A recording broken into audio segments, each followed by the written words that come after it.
Two brothers were hunting in the woods when they stumbled upon an iron door. After prying it open to take a look, it turned out to be a bottomless cellar. The curious older brother ignored his younger brother's protests and went straight down to investigate. But when he reached the cellar, the boy discovered something eerie. The cellar had living supplies and rifles, and the kerosene lamp was still burning. This meant someone was living in the cellar. Suddenly a shadow flashed behind the boy. The frightened younger brother quickly ran away. The next second, soon the younger brother climbed back outside, while the older brother looked like he'd seen something terrifying and collapsed on the ground. Seeing this, the older brother tried to escape, but was dragged away by a dark shadow. Meanwhile, the younger brother had just escaped the woods, ready to get help to rescue his brother. Suddenly,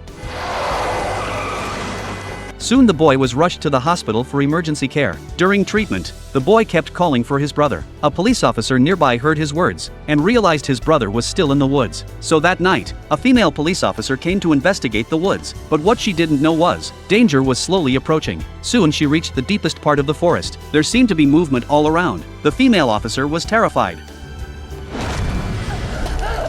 and so the female officer was killed. The next day, the officer's teammates arrived at the scene, beginning a carpet search of the woods, wanting to know what kind of monster it was. But when the female coroner was collecting samples alone nearby, disaster struck again.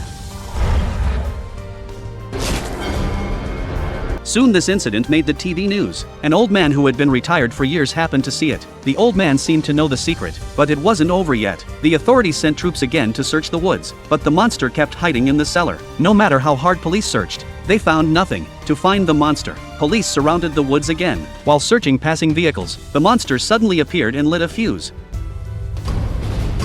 With a tremendous explosion, the scene was devastated. The old man knew the monster had been released. The retired veteran found the agents and told them the monster's identity. It turned out the man locked in the cellar was the old man's superior during his service, and the superior had been falsely accused while in office, so he was imprisoned in the cellar. After the war ended, his charges were cleared, but the superior had made a vow before he would protect the town's safety. Soon the old man and police came to the woods, but by then the forest was filled with traps. One wrong step could cost you your life.